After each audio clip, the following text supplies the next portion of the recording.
Sejam bem-vindos ao nosso canal. Nós queremos pedir a todos vocês, se possível, se inscrevam no nosso canal e nos ajude a crescer. Também não esqueça de deixar ao final o seu like, se gostou ou não gostou do nosso estudo.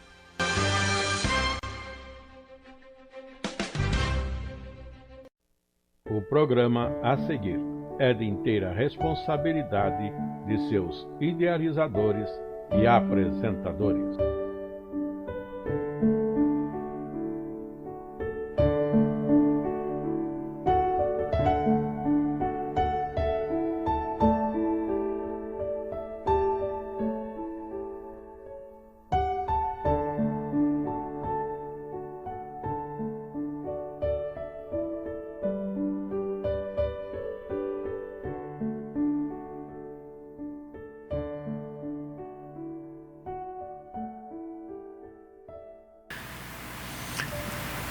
A leitura bíblica em classe, a leitura, o texto proposto, está nesse capítulo 6, do verso 1 até o verso 8.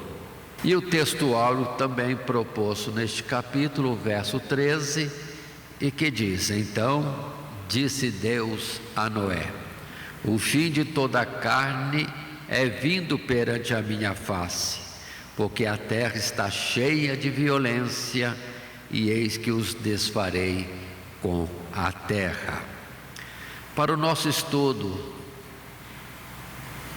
desta lição número 6, nós propomos o esboço que já está em tela, com os 3 subtítulos. Primeiro, a iniquidade se multiplica sobre a face da terra, versos 1 até o verso 6.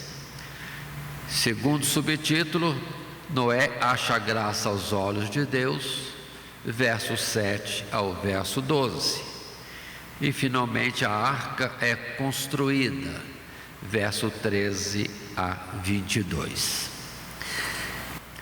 E assim, o texto em tela diz para nós o capítulo que ora estudaremos, apresenta uma triste lição sobre o predomínio do pecado entre os homens, mesmo entre gerações marcadas por grandes testemunhos da graça e do poder de Deus.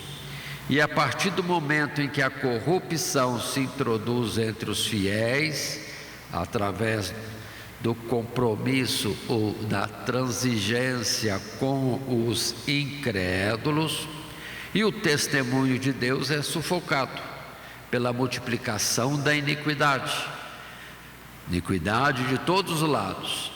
O tempo de permanência dos homens nessa terra rapidamente se abrevia, e o juízo de Deus não tarda em se manifestar de forma dura e terrível. Aí está o proposto para a nossa lição de hoje. Anuncia-se o juízo do mundo de então. Já temos estudado, vamos dizer, que 2 gerações, 2 grupos de pessoas estão na face da terra. A descendência de Caim, que vivia segundo os ditames próprios deste mundo, dos desejos da carne e sem graça diante de Deus, e não tendo Deus em conta. Enquanto do outro lado temos a geração de Adão, que é confirmada agora em 7, sendo agora este o seu primogênito. E quando se diz que diante dos acontecimentos tristes, ou em particular com a morte de Abel, os que são descendentes de Adão, no temor de Deus, estão buscando a Deus. Aí, buscando a Deus, tendo comunhão com Deus, e naturalmente o buscar, ele se aproxima e abençoa. Temos uma geração de homens, sim, que são como profetas, porque falam do futuro que sobrevirá. e, no particular, do nome que escolhem para os seus filhos. Mas consideremos também o fato de que, por estarem em comunhão com Deus, ou dirigidos pelo seu Espírito, ou neles o Espírito Santo ter liberdade de atuar, vindo eles ser, como disse, profetas, sim, essa descendência é chamada de filhos de Deus. E os demais de Caim, filhos dos homens, vida natural, vida carnal, cada um andando segundo o parecer do seu coração, da sua mente, desligados de Deus. Então, vamos continuar nesse assunto. E, infelizmente, nessa lição, nós vamos ver que daqui a pouco haverá uma mistura dessas duas gerações. E a tendência sempre é entre os homens, em que aquilo que é imundo vem contaminar o que é puro. Porque para contaminar é coisa fácil, para purificar é um trabalho enorme. Por isso, consideremos a facilidade com que a semente santa vai se deixando levar e se contamina e abandona os caminhos de Deus. Mas vamos em frente. Dentro do nosso esboço, entramos agora no primeiro subtítulo: a iniquidade que se multiplica sobre a face da terra. Muito bem, os versos propostos são os versos de 1 a 6 deste capítulo, alvo do nosso estudo, o capítulo 6. E lendo o texto bíblico, podemos dizer para conosco: e aconteceu que, como os homens começaram a multiplicar-se sobre a face da terra, eles nasceram filhos ou filhas. Viram os filhos de Deus que as filhas dos homens eram formosas, e tomaram para si mulheres de todas as que escolheram. Então disse o Senhor: não contenderá o meu espírito para sempre com o homem, porque ele também é carne. Porém os seus dias serão 120 anos. Havia naqueles dias gigantes na terra. E também depois, quando os filhos de Deus entraram às filhas dos homens, e delas geraram filhos, estes eram os valentes que houve na antiguidade, os varões de fama. E viu o Senhor que a maldade do homem se multiplicara sobre a terra, e que toda a imaginação dos pensamentos de seu coração era só má, continuamente. Então arrependeu-se o Senhor de haver feito o homem sobre a terra, e pesou-lhe em seu coração. Até esse verso 6. Muito bem, falando ainda nesses versos, consideremos como importante o fato de que os homens se multiplicaram sobre a face da terra, e com isso, vamos dizer, se multiplicando e espalhando, houve um tempo em que se misturaram também as duas gerações. Uma mistura inicial de aproximação, só de aproximação, mas os que eram como filhos de Deus, porque oravam, buscavam a Deus, começaram a ser atraídos pela formosura das mulheres filhas dos homens. Algo que sempre aconteceu no meio cristão, no meio evangélico, para o que sempre houve alerta à mocidade, e nem sempre a mocidade levou isso em conta, porque parece que as mocinhas que não são fiéis a Deus têm um jeito de andar, um jeito de se vestir, que não é dentro do zelo e também, vamos dizer assim, das condições de pudor, de justiça que por Deus é requerido. e com isso parecem formosas ou mais atraentes, mais engraçadas, mais alguma coisa. Mas isso começou a afetar aquela geração dos filhos dos homens, como entre os evangélicos também. Aqueles que cresceram na igreja depois se surpreendem ao estar estudando fora, faculdade, ao estar em trabalho, ver outro tipo de formas de viver, em particular das mulheres, das mocinhas, e se encantam com elas, esquecendo os mandamentos de Deus e qual é a forma correta em todo o comportamento. E levados pela paixão carnal, aí há a mistura naturalmente que vai acontecer nesse capítulo. Mas observe que antes eram filhos de homens e filhos de Deus. Ou, por outro lado, aqueles que eram filhos de Caim, simplesmente chamados filhos dos homens. E há essa situação da atração, vem depois a união. E a palavra de Deus fala de uma união que pode ser entendida como multiplicada, tal qual aconteceu com Lameque, que teve 2 esposas, é o primeiro caso de bigamia. Mas aqui diz que tomaram tantas quantas lhes agradaram, ou usando o texto bíblico, não parecer que falamos coisas diferentes, quando se diz assim: e tomaram para si, no verso 2, mulheres de todas as que escolheram. Uma ideia de pluralidade. Ou simplesmente abandonaram aquelas que eram dentro da família cristã, não, família dos que buscavam a Deus, e tomaram outras que escolheram. Já era um julgo desigual. Mas por estar no plural, muitos colocam que é a ideia de poligamia.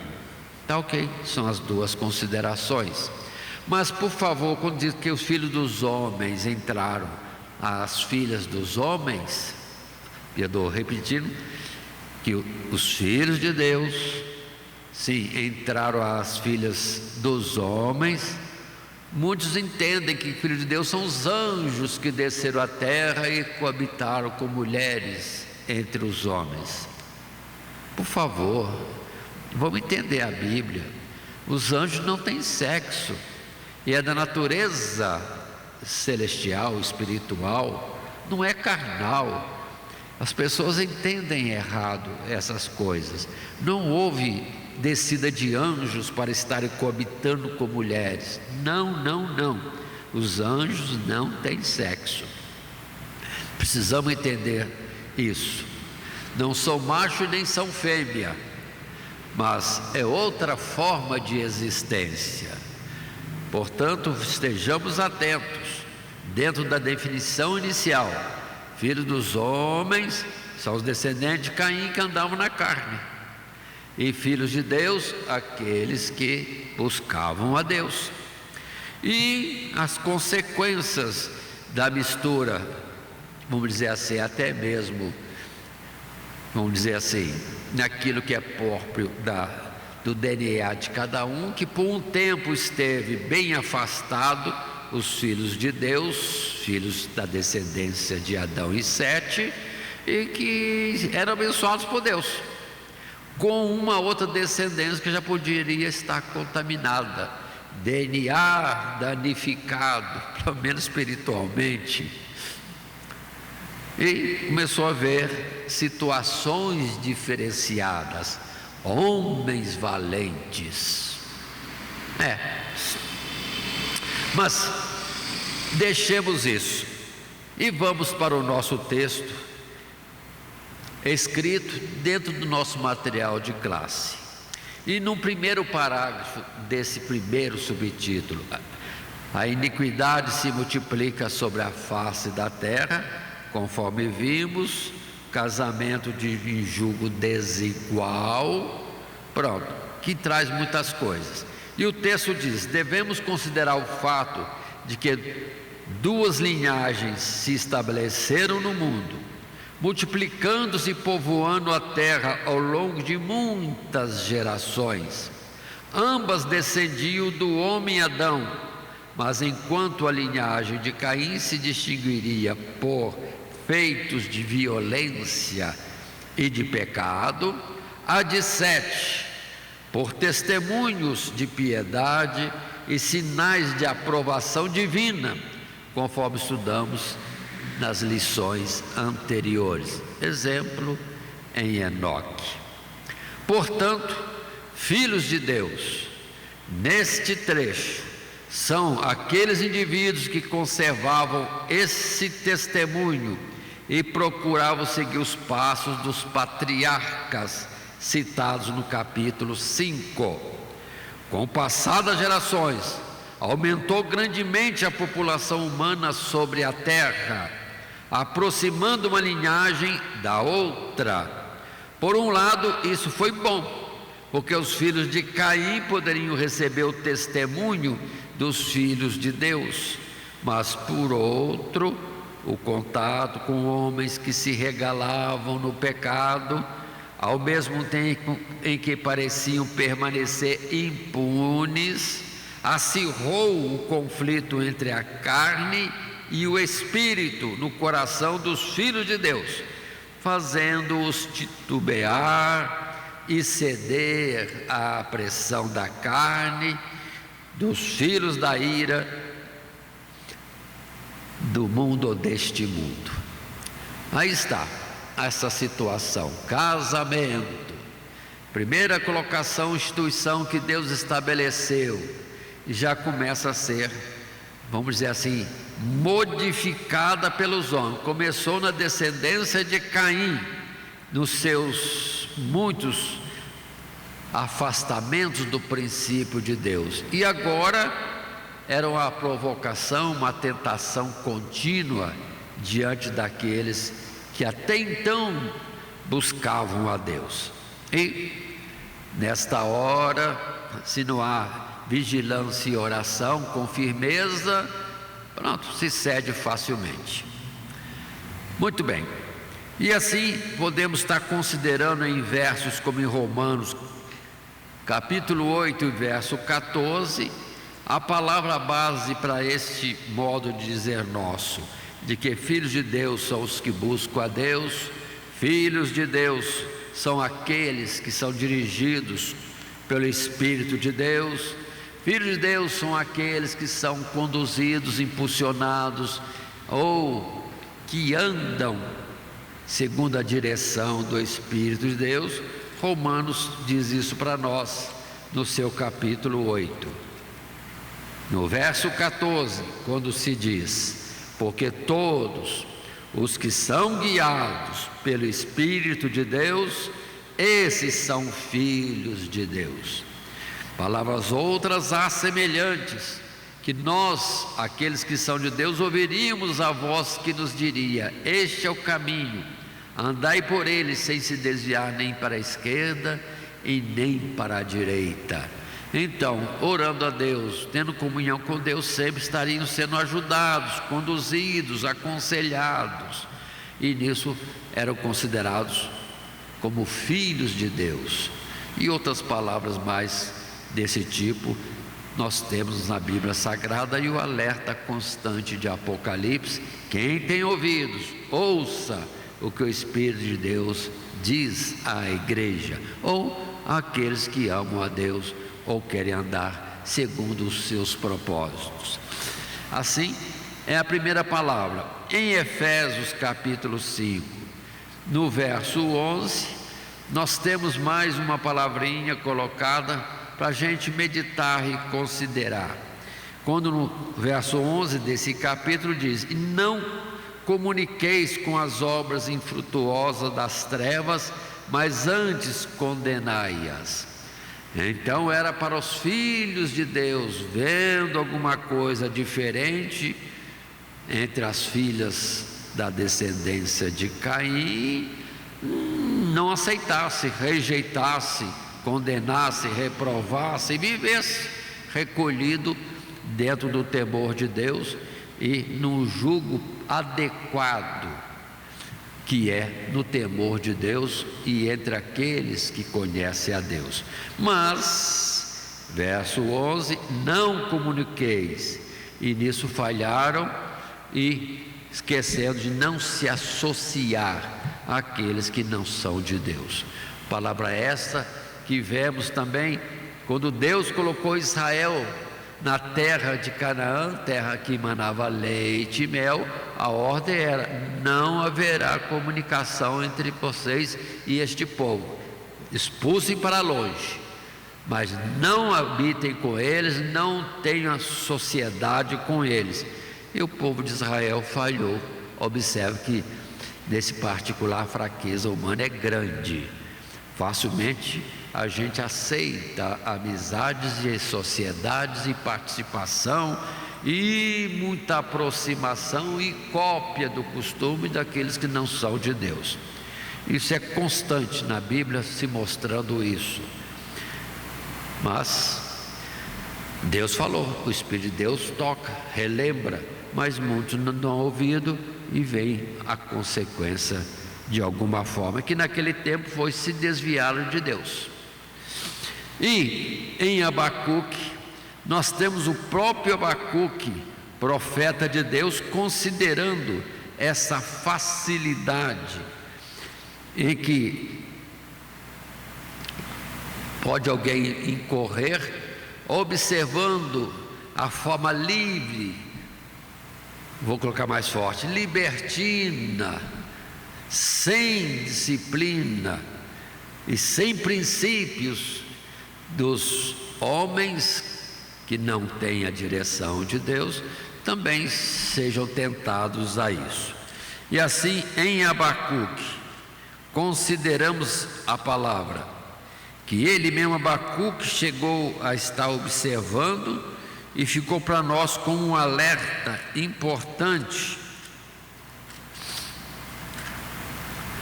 Quando no capítulo 1, verso 3 e 4, Abacuque diz: por que razão me fazes ver a iniquidade e ver a vexação? Porque destruição e a violência estão diante de mim? A quem também suscite a contenda e o litígio. Por essa causa a lei se afrouxa e a sentença nunca sai, porque o ímpio cerca o justo e sai o juízo pervertido. E na continuação nós vemos Abacuque considerando essa forma livre e parece impune de muitos vivendo desordenadamente no mundo, e que seria uma atração ou então consideração de uma injustiça por aqueles que se reservam, que renunciam para agradar a Deus e estão sempre debaixo de pressão, perseguição. É uma coisa terrível.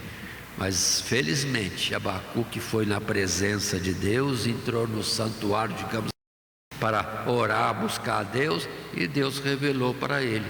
Eles parecem estar impunes, eles parecem prosperar, mas na verdade estão em lugares escorregadios, e de repente vem a sua ruína e não são mais achados.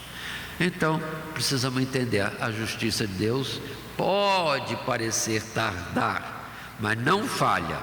E o tardar é porque Deus ainda tem misericórdia, dá oportunidades para que haja arrependimento, mas há um limite para tudo, e o juízo certamente viria. Então observe que isso é constante.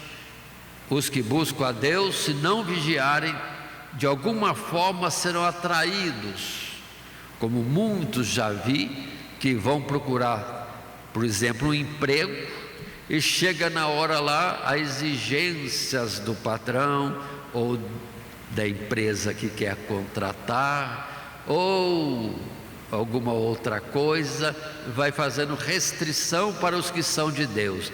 Tem que vestir diferente, mais chamativo, tem isso, tem aquilo outro.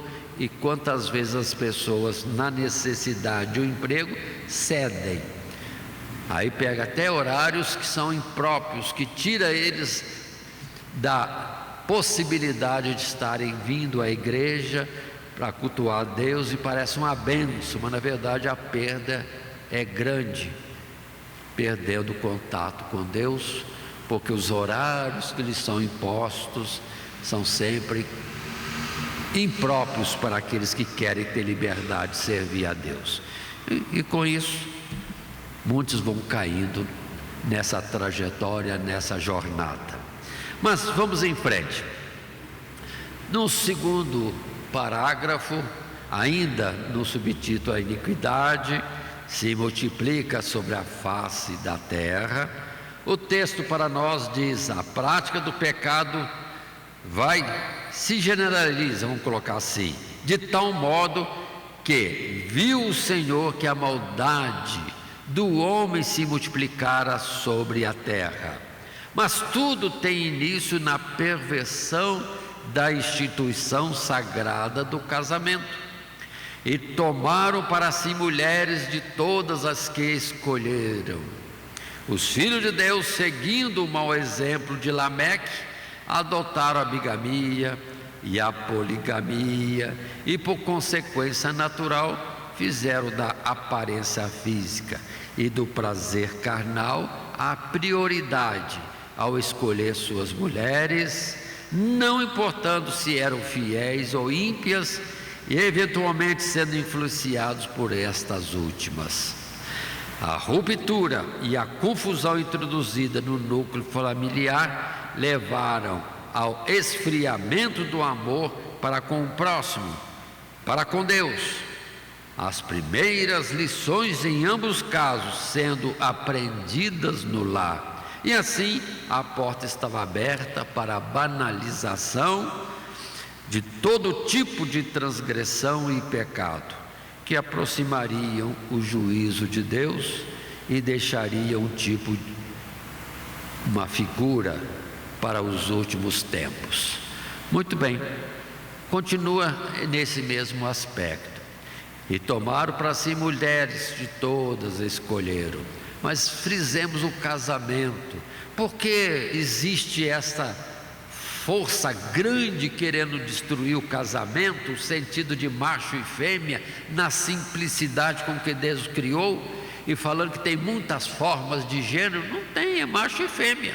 Agora, como que você usa a sexualidade, aí tem uma centena, os milhares de formas, mas é macho, é fêmea, macho tendo a semente e a mulher sendo o abrigo dessa semente para gerar novas vidas, e um combate agora ferrenho para que não haja casamento, que se destrua os princípios, vamos dizer assim, da família, porque quer degenerar tudo, criar pessoas totalmente desligadas do amor afetivo natural, que leva as pessoas a considerarem que são amadas e que têm um próximo, o seu irmão mais velho, o seu irmão mais novo e os seus primos, e se perde noção então do amor para com os pais, o amor com quem é amado, e quanto mais o amor ao próximo. Então, irmãos, esse é o combate, é uma atuação maligna de um espírito contrário, que nós estamos vendo que os sistemas de governo do mundo estão aderindo, cumprindo a palavra que está em Apocalipse capítulo 13, que todos os governantes cederiam à pressão do dragão que tem atuado nos governos do mundo. Essa é a realidade. Então observe o casamento como é ataque primeiro lá no princípio, e que vai dar uma destruição, e esse ataque ferrenho agora vai conduzir a um tempo em que Deus vai ver que a terra está outra vez contaminada.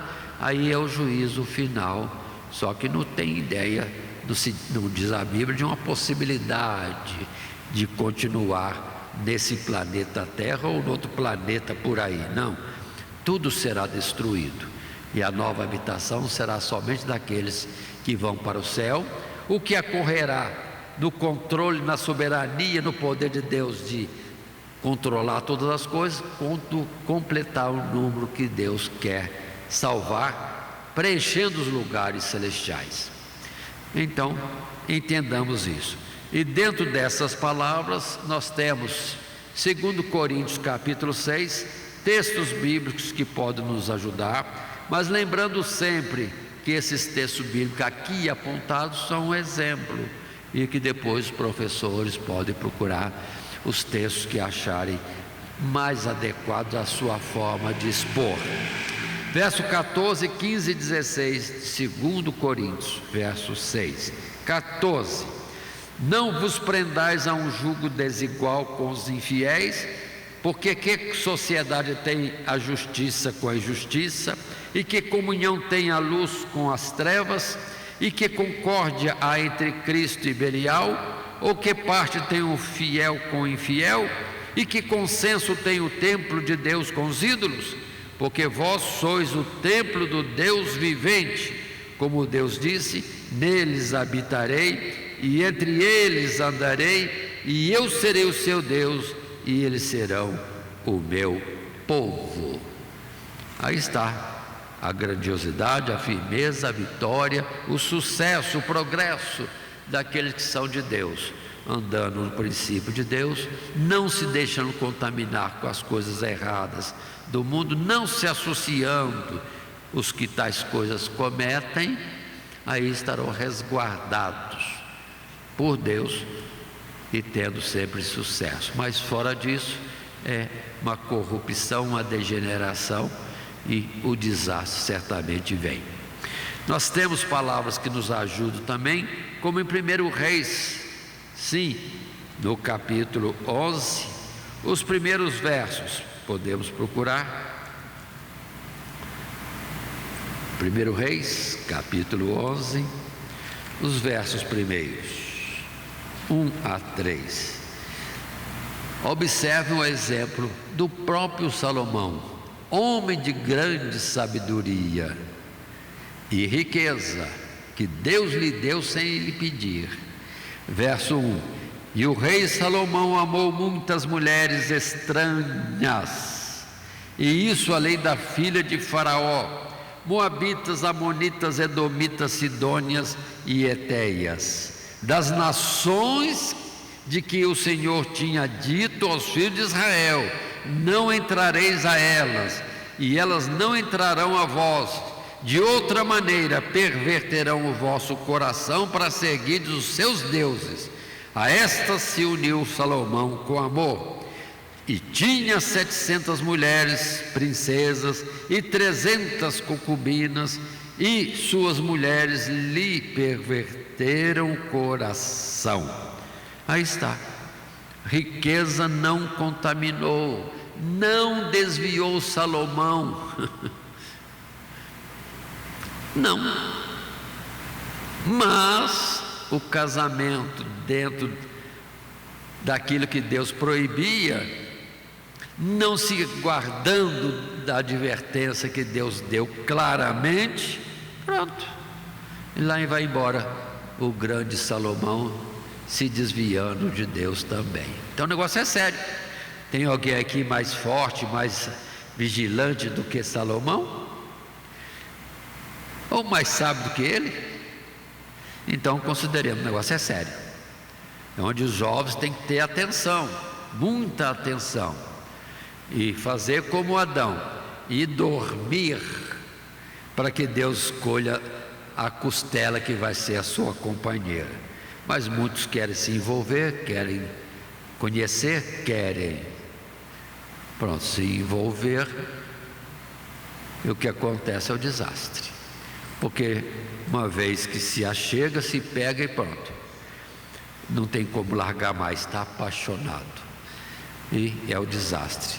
Prefere deixar Deus e ficar naquilo que a carne pede, ou na paixão carnal. Mateus capítulo 24, mais uma palavra de alerta, de orientação, quando Jesus falando sobre a questão do fim dos tempos. Mateus 24, verso 12 e 13, Jesus disse: e por se multiplicar a iniquidade, o amor de muitos se esfriará, mas aquele que perseverar até o fim será salvo. Agora consideremos no tempo de hoje, agora, qual está sendo o grande desvio dos cristãos, dos evangélicos?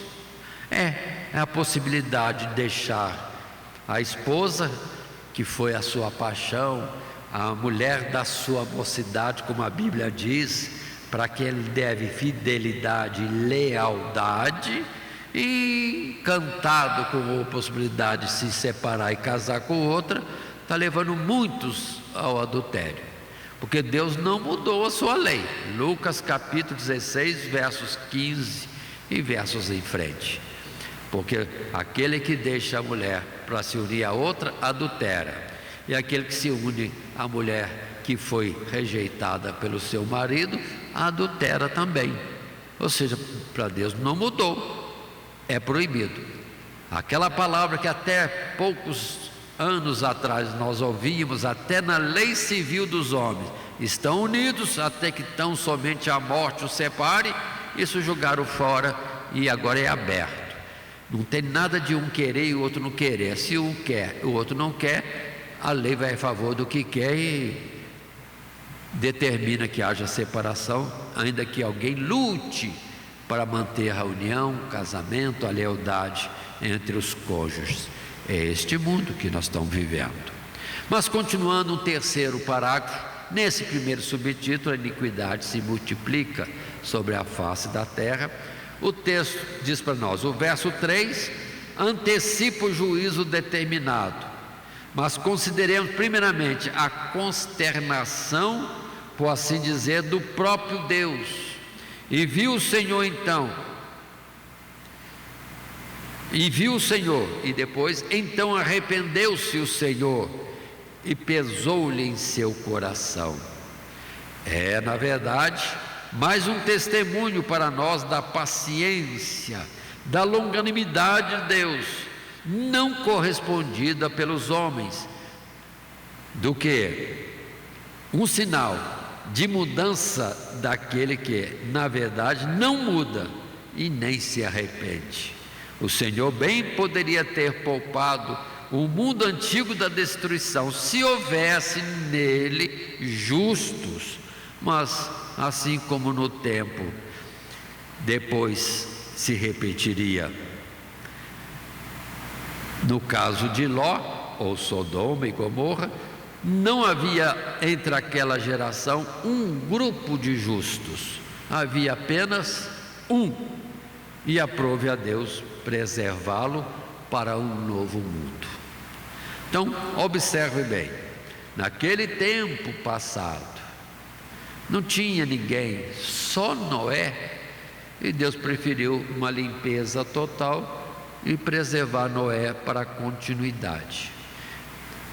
Em tempo de Ló, que nós vamos estudar mais à frente, se for o caso, se Deus assim permitir avançarmos no nosso estudo, nós veremos que Deus não poupou Sodoma e Gomorra, porque não havia um grupo de fiéis que pudesse servir de luz, de orientação para alguém se corrigisse, para alguém andar certo além deles.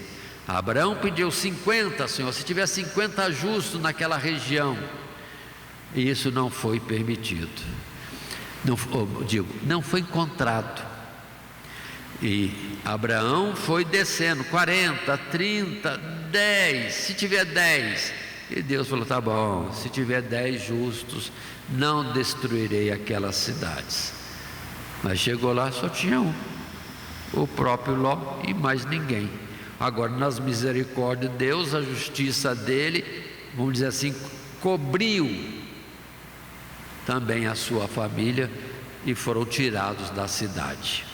Mas vejamos passagens bíblicas para nós estamos considerando com a classe no estudo dessa lição.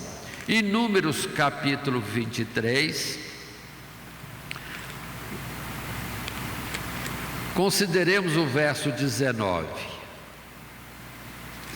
Está escrito: Deus não é homem para que minta, nem filho do homem para que se arrependa. Porventura diria ele, não o faria, ou falaria e não o confirmaria? Então, são formas de Deus falar que a gente precisa estar atento. Algumas vezes Deus fala como que na nossa linguagem tão fraca, mas que se Deus não falasse assim, nem seria entendido.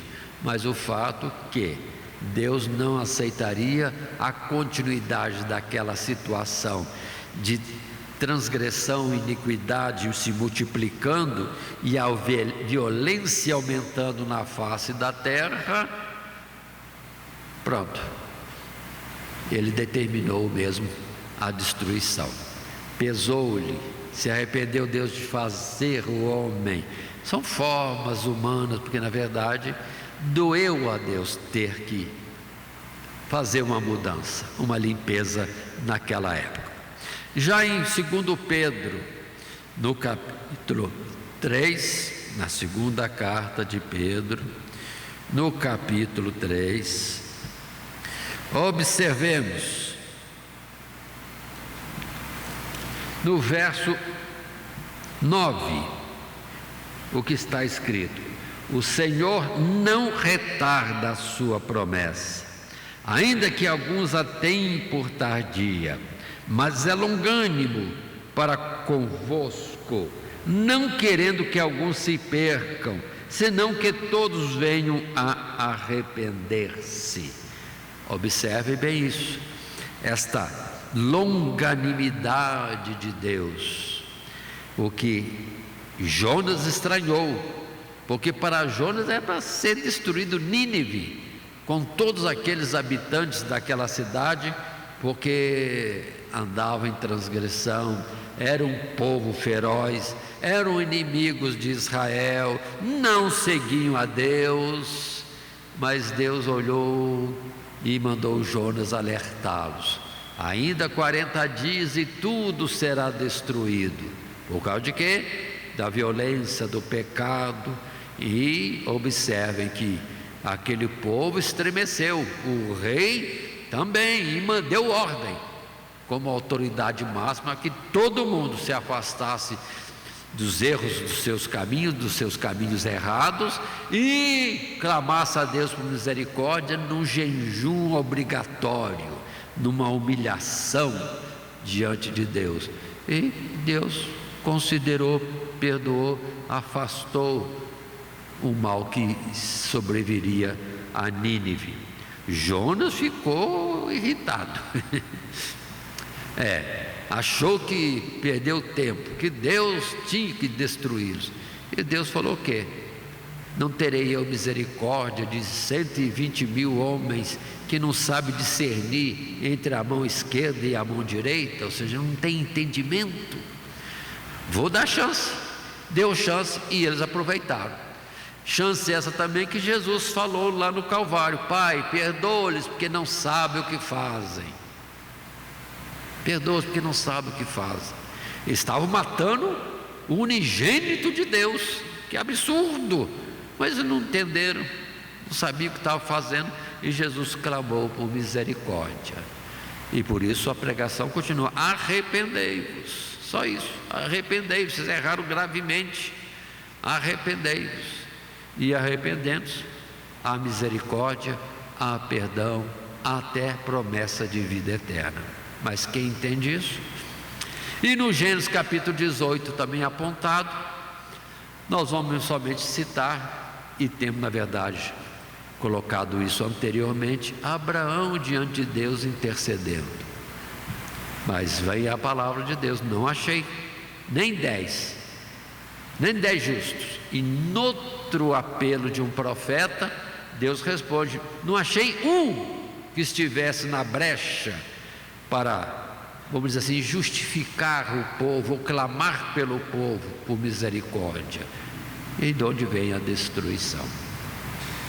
Se nós vemos isso, como que Deus leva a sério, quando alguém se coloca ao lado de Deus e luta pela verdade e pela justiça, Deus opera coisas grandiosas. Deus estava irado contra Israel, já saía a praga para destruir tudo, o povo de Israel, ainda no deserto.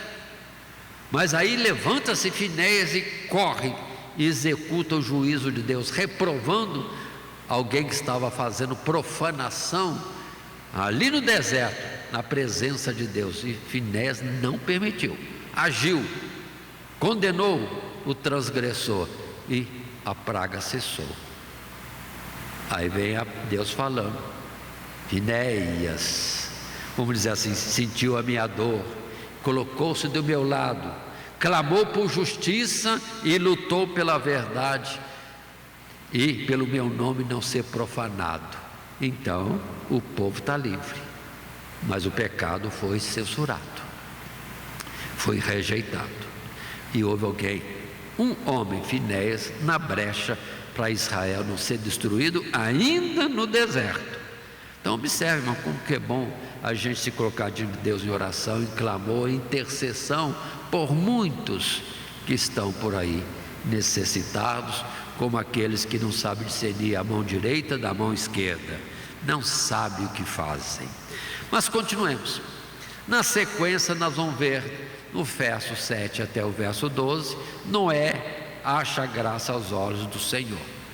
Ou Noé era um homem justo, reto, ou seja, andava nos princípios de Deus, conforme a orientação de Adão, Sete, Enos, Cainã e etc. Os que invocavam o nome do Senhor. Só que parece que quem invocava o nome do Senhor só tinha ele.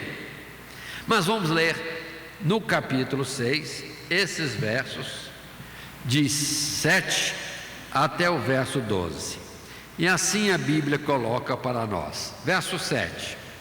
E disse o Senhor: destruirei de sobre a face da terra o homem que criei, desde o homem até o animal, até o réptil e até a ave dos céus, porque me arrependo de os haver feito. Noé, porém, achou graça aos olhos do Senhor. Estas são as gerações de Noé. Noé era varão justo e reto em suas gerações. Noé andava com Deus e gerou Noé 3 filhos, Sem, Cã e Jafé. A terra, porém, estava corrompida diante da face de Deus, e encheu-se a terra de violência. E viu Deus a terra, e eis que estava corrompida, porque toda a carne havia corrompido o seu caminho sobre a terra. Pronto. Em poucas palavras, o Senhor já fala, confirma: destruirei, mas achei Noé. Noé, alguém para ficar na brecha. Pronto. E as coisas vão ser diferentes. Igualzinho na lição que nós vimos anterior. Uma das lições, quando nós vimos Enoque. Sim, alguém justo no meio da terra, andava com Deus, entre os que buscavam a Deus, muitos. Geração de Adão por 7. Alguém era mais fervoroso, santificou-se mais, aproximou-se mais de Deus, e algo extraordinário acontece, acima do extraordinário do cotidiano dos que são abençoados por Deus. Agora também Noé acha graça aos olhos do Senhor. Podia ser arrebatado, mas Deus operou diferente. Não, deixa ele aí, eu vou tirá-lo da condenação, da destruição, e vamos continuar com a face da terra, sim, ali existindo multiplicação dos seres nessa descendência. Assim colocado e sendo lido esse texto, versos 7 a 12, vamos para o que está em tela, que é o primeiro parágrafo, no novo subtítulo: Noé acha graça aos olhos do Senhor. O texto diz para nós: Noé não era o único homem piedoso em sua geração. A comparação das datas oferecidas na genealogia constante do capítulo anterior, capítulo 5, permite deduzir que Noé conviveu com a maior parte dos patriarcas que o antecederam, e alguns desses homens viveram até bem próximo à ocasião do dilúvio, como Lameque, que morreu 5 anos antes, ou Metussalém, que morreu no exato ano em que o mundo de então foi destruído. Lembremos também da profecia de Enoque a respeito daquela geração ímpia e da proximidade da vinda do Senhor para julgá-la. Contudo, todos estes foram poupados, os patriarcas, da destruição e então guardados ante a promessa de algo melhor.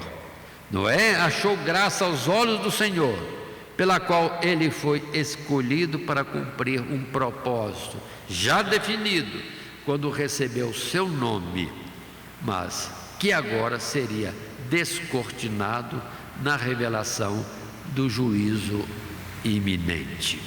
E assim, a palavra que temos conduz para Hebreus capítulo 11, quando fala de quantos, na verdade, foram poupados do dilúvio.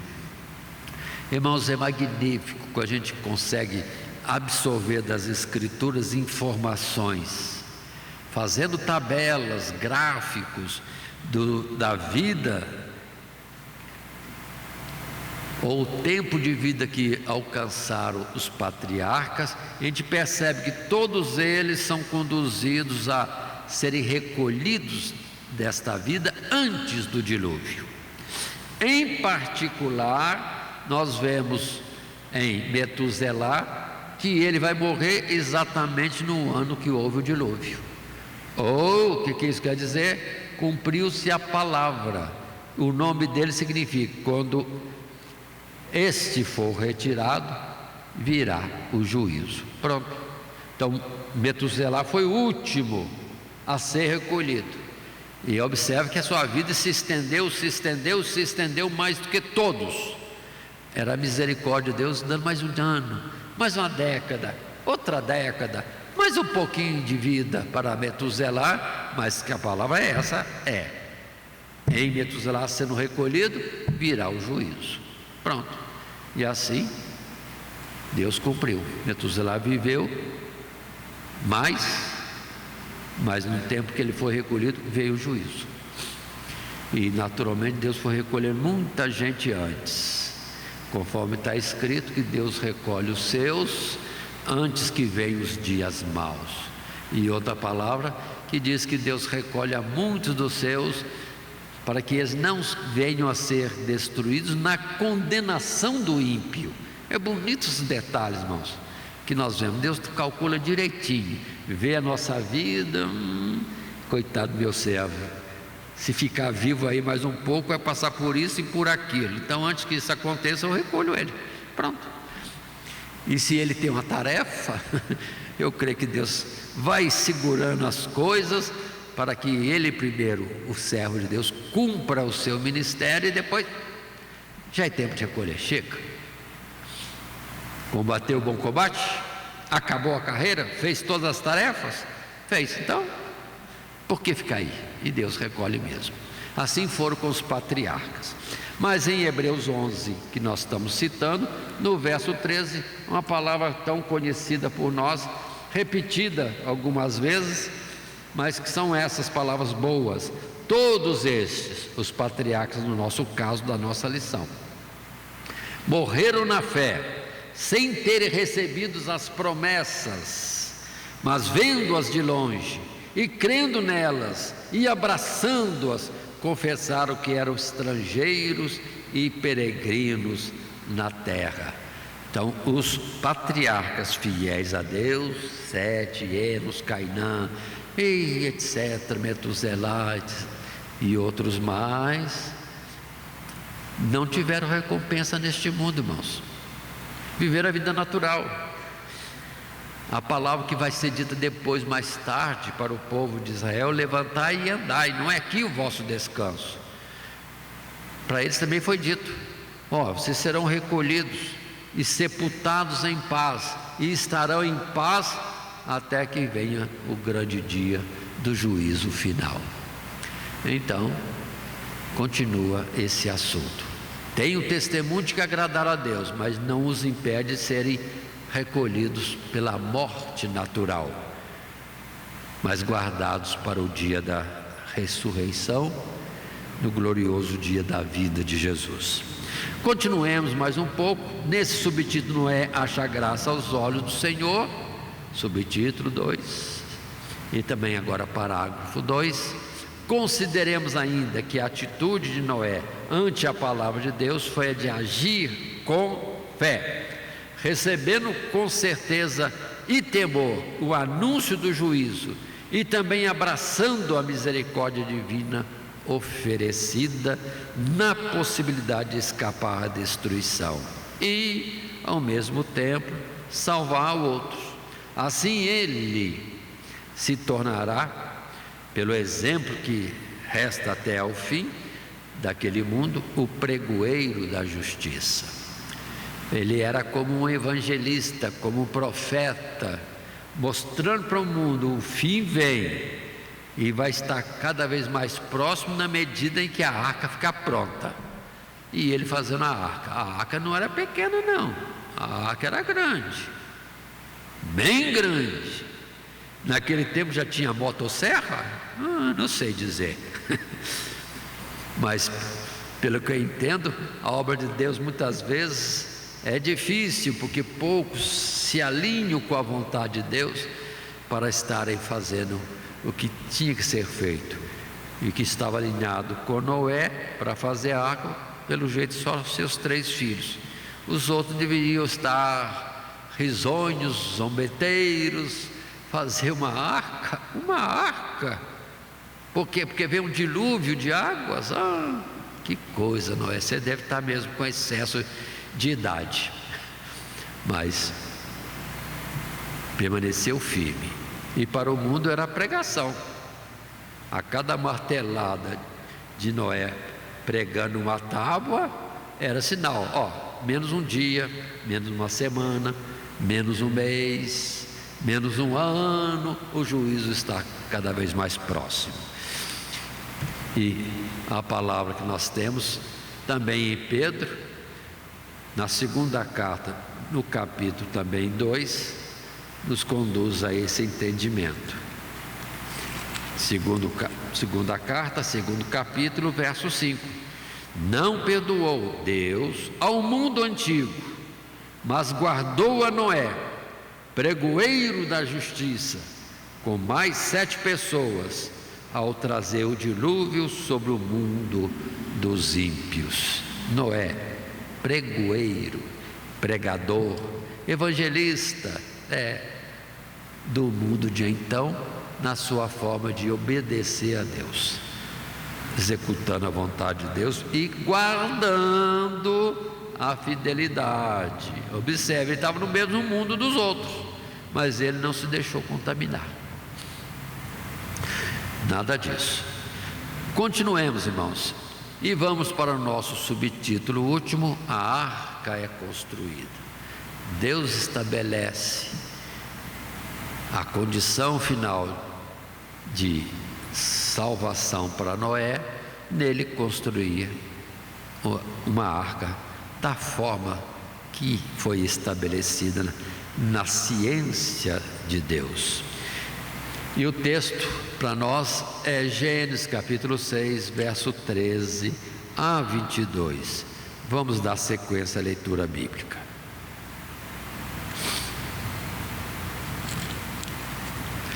13. Então disse Deus a Noé: o fim de toda a carne é vindo perante a minha face, porque a terra está cheia de violência, e eis que os desfarei com a terra. Faze para ti uma arca da madeira de gofer, farás compartimentos na arca, e a betumarás por dentro e por fora com betume, e desta maneira farás de 300 côvados o comprimento da arca, e de 50 côvados a sua largura, e de 30 côvados a sua altura. Farás na arca uma janela, e de 1 côvado a acabarás em cima, e a porta da arca porás ao seu lado.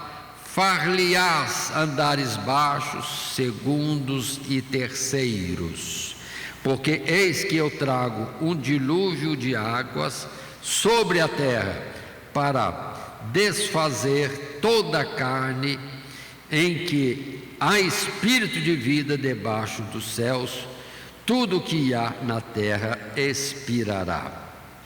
Mas contigo estabelecerei o meu pacto, e entrarás na arca, tu e teus filhos e a tua mulher, e as mulheres de teus filhos contigo, e de tudo que vive, de toda carne, 2 de cada espécie meterás na arca, para os conservares vivos contigo.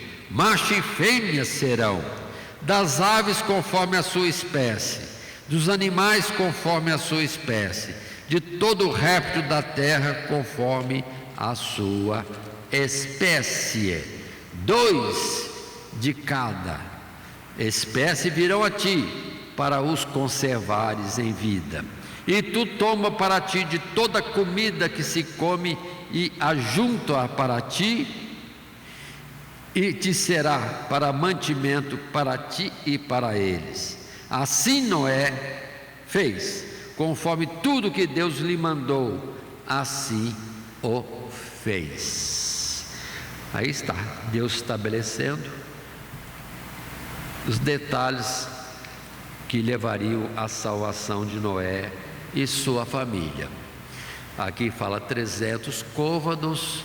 Existe sempre uma discussão qual é o valor exato do côvado, mas nem sempre isso é tão necessário, mas tão essencial, baseando para facilidade de cálculo em um côvado sendo 50 centímetros, geralmente dizem que é um pouco menos, mas vamos dizer 50 centímetros. Então essa arca tem 150 metros de comprimento. 150 metros, lembre, irmãos, é 15 lotes de 10 metros. Um lote de 1 metro dá para fazer uma boa casa. Então, considere 150 metros. E depois outros dados, como 25 de largura, 50 côvados de largura, 25 metros, bastante também. Ou colocando 30 de altura, 30 côvados, 15 metros.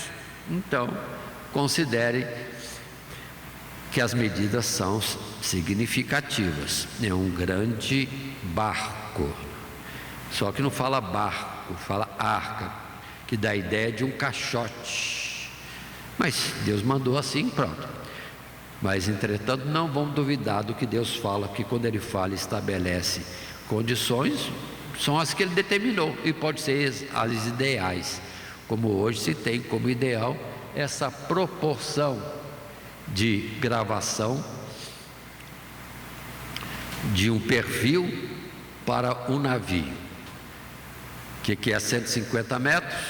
É um afastamento de 3 vezes, talvez essa igreja, 2 vezes a largura, 2 vezes, e um pouquinho mais de altura.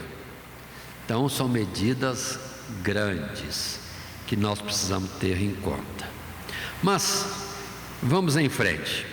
E um texto único ou um parágrafo único que nós temos na nossa sequência, está o texto agora em tela. O subtítulo: a arca é construída. E o texto: em vista da corrupção da raça humana, cuja violência já havia envelhecido a terra, o Senhor Deus anuncia a Noé que o fim daquele mundo estava próximo, e que a destruição se daria na forma de um dilúvio, isto é, uma grande inundação de águas, que desfaria tudo o que havia no seco. E mais a ordem para construir uma arca, uma embarcação de grandes proporções, para abrigar nela Noé, sua família e as espécies de animais que seriam trazidas até ele. Não há informação detalhada nas Escrituras sobre as condições meteorológicas do mundo antigo, mas sabemos que o Senhor ainda não tinha feito chover sobre a terra, e bem pode ser que o anúncio de uma grande inundação soasse absurdo aos ouvidos dos ímpios e incrédulos, para os quais a terra permanecia a mesma e os limites das águas intransponíveis. Mas o fato é que, durante a construção da arca naquela geração, recebeu testemunho da verdade, mas permaneceu aquela geração indiferente à mensagem divina, de tal modo que, quando o dilúvio veio, levou a todos em seus afazeres cotidianos. Aí está. A arca é construída, e Noé, construindo a arca, era obediência a Deus, era ser dirigido pelo Espírito de Deus, e ocupado em fazer a vontade de Deus, não ficou perdido no meio de um mundo com tantas situações tentadoras para se afastar do propósito, de um projeto de Deus, que era a sua própria salvação. Tem mistérios, irmãos, em tudo isso, porque observem na salvação dessa geração, é Noé o justo, e com ele mais 7, ou seja, 7 significa plenitude, e era um símbolo para nós de um justo, e por ele muitos, uma plenitude de gente seria salva. O justo é Jesus, e a plenitude de todos aqueles que nele creem e que vão completar a lotação celestial. Tudo tem mistério, tem sentidos, Deus falando em figuras para nós no tempo de hoje, ou desde Noé também, como também antes de Noé, Deus falava em figuras. Mas consideremos um ponto que eu quero mencionar de forma ligeira, e que está lá em Gênesis capítulo 2. Se quiserem, podem acompanhar a nossa leitura, quando diz no verso 5: toda planta do campo ainda não estava na terra, e toda a erva do campo ainda não brotava, porque ainda o Senhor Deus não tinha feito chover sobre a terra, e não havia homem para lavrar a terra. Vapor, porém, subia da terra e regava toda a face da terra. Muitos têm entendimento que não chovia até os tempos de Noé. É um entendimento, mas não está muito claro. E eu chamo a atenção para isso, porque esse verso 5 diz que não chovia porque ainda não havia plantas. Deus não tinha feito brotar, a ordem já estava dada. A terra devia ter já, vamos dizer assim, numa situação latente, que se diz, a vida da planta, que num tempo certo iria brotar. Então houve um tempo em que a terra não se encheu de vegetação repentinamente.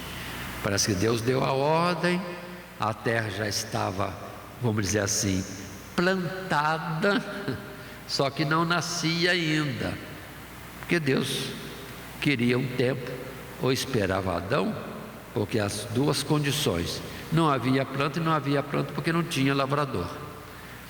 Agora, depois que estava chegando o momento de Adão vir, deve ter havido, vamos dizer, o nascimento das plantas, e pode ter havido chuva, porque não chovia enquanto não tinha planta, mas vindo a planta poderia ter chovido. Agora, se chovia, se não chovia, não é tão importante assim.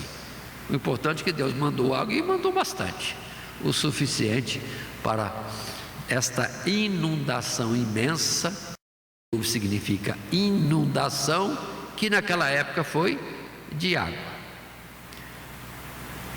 Naquela época foi de água. E depois teremos detalhes que nós vamos à frente mais. Mas dentro desta passagem, observem, ainda em Pedro, agora no primeiro capítulo e no verso.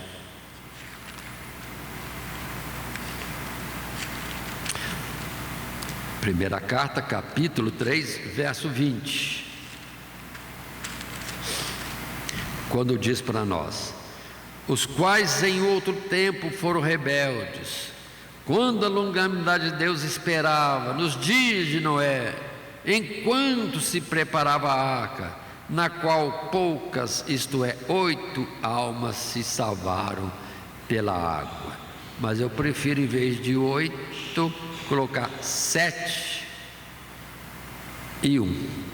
Adão e 7, aqueles que por ele ou pela sua justiça foram também beneficiados e sendo também salvos.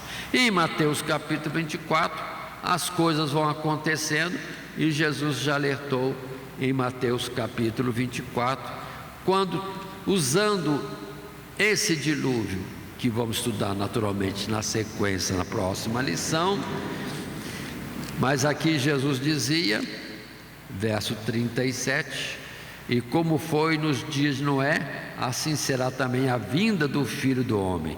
Porquanto, assim como nos dias anteriores ao dilúvio, comiam, bebiam, casavam, davam-se em casamento, até ao dia em que Noé entrou na arca.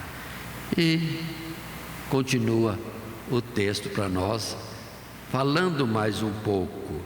E não o perceberam, até que veio o dilúvio e os levou a todos. Assim será também a vinda do Filho do Homem. É a realidade desses fatos. Assim hoje também. Muitos estão vivendo a vida normal como se nada fosse acontecer. Mas o alerta já está. Eis que em breve venho. Quando disserem a paz e segurança, virá repentina destruição. E quando faltar fé na terra, ou, estou usando uma palavra diferenciada, quando ele vier, achará fé na terra, por causa da multiplicação da iniquidade? Então consideremos. E o item final, marco importante, é a apostasia. E nós estamos vendo aí o cristianismo tão diferente. Não é da Bíblia, não, é da palavra de Deus. Porque esse livro aqui eles dizem que vão modificar. Vão modificar? Bom, o quanto mais eles modificarem, menos é a palavra de Deus. Mas a palavra de Deus permanece para sempre. E está firmada, porque Deus que o disse, certamente cumprirá tudo que está aqui escrito. Precisamos ter isso em conta. E assim, colocando tudo isso, vamos estar concluindo. E numas palavras simples e rápidas, o mundo antigo havia se corrompido tal como o mundo de hoje. E o fato de a humanidade estar nos seus princípios não impediu de Deus, ou que Deus a considerasse digna de um juízo de destruição. Que possamos estar guardados na mesma fé de Noé, para que quando chegar a vez dos céus e da terra, que agora existem, se queimarem, possamos ser igualmente preservados na arca de salvação em Cristo Jesus. Aí a palavra de Pedro é linda quando ele diz: Jesus hoje, com uma arca, nos recebe, nos abriga da destruição que certamente haverá. Sim, nele somos guardados para a vida eterna, para escapar desta condenação. Esses são fatos importantes numa análise desse capítulo 6. Muita coisa, muitos detalhes, muita coisa que os estudiosos discutem e divergem, mas vão ser mais simples e vão considerar mais a palavra do que o que eles dizem de um lado e de outro. Vão ver o que Deus diz E pode ser que o certo não seja nem uma forma de ver, nem em outra. Uma coisa simples que Deus já estabeleceu. E assim colocado, lembremos desse encerramento que andamos segundo o esboço proposto nas suas três subpartes, sendo o título Anuncia o juízo do mundo de então, do tempo de Noé. Os subtítulos: a iniquidade se multiplica sobre a face da terra, Noé acha graça aos olhos do Senhor, a arca é construída.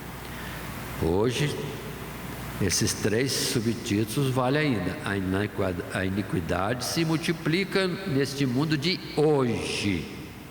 Noé, ou nós, os que andamos na direção do Espírito de Deus, que achemos graça aos olhos do Senhor. E três, que nós continuemos na tarefa que nos é dada, edificarmos a nós mesmos fora da corrupção deste mundo presente. E o texto áureo: então disse Deus a Noé, e Deus diz para nós: o fim de toda a carne é vindo perante a minha face, porque a terra está cheia de violência, e eis que os desfarei com a terra. Gênesis 6, sim, o verso 13. Ou então, colocando para o dia de hoje, a palavra que está em Apocalipse, que este mundo já está reservado como tesouro para o dia do fogo, para o dia do juízo sobre os homens ímpios. E que Deus nos abençoe em Cristo Jesus. Amém. Primeiramente, quero agradecer a todos que sintonizam o nosso canal. Canal voltado principalmente à transmissão, à divulgação da Palavra de Deus. E ao encerrar o estudo desta noite, eu quero pedir a todos vocês, os que ainda não são inscritos em nosso canal, se inscrevam. Se inscrevam. Logo aí embaixo está aí a palavra inscreva-se. Clica nela. Somente isso. Se o estudo desta noite foi do teu agrado, você gostou, você concordou, clica aí no gostei. Gostei. Se você não gostou, é um direito seu. É um direito seu não gostar. Mas você pode manifestar isto. Para nós será importante isso. Saber que alguém não gostou. Clique no não gostei. Fácil. Não vai identificar você, nada. Simplesmente você vai expressar a sua opinião. Gostei, dedão para cima. Não gostei, dedão para baixo. E também pode, se você acha interessante compartilhar com seus amigos, compartilhe o nosso trabalho. Compartilhe. Aí embaixo, compartilhe. Você pode compartilhar no YouTube, pode compartilhar no Instagram, pode compartilhar no Facebook, pode compartilhar no Messenger, no WhatsApp. Vai simplesmente nos ajudar a crescer. Porque o nosso objetivo não é financeiro. Não é financeiro. Pode ver que os nossos trabalhos são todos sem fins lucrativos. Coopere conosco. Nos ajude. Temos também os nossos blogs, a nossa emissora na web, Rádio Net Grata Nova.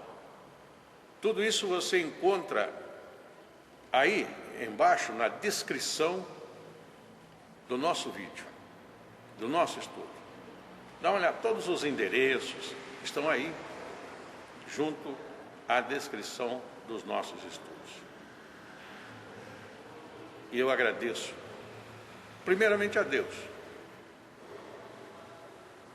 por tudo que Deus tem feito nesses anos que nós estamos trabalhando na internet. E a você, que toda semana entra no nosso canal. Deus te abençoe. Todo dia, toda hora, muito mais prazer em ouvir. Radionet Grata Nova. Web Rádio, a qualidade que faz a diferença, cada vez mais necessária. Rede Grata Nova de Evangelização. Acesse nosso site www.horadadecisão.com.br. Hora da Decisão, tudo junto, sem acento.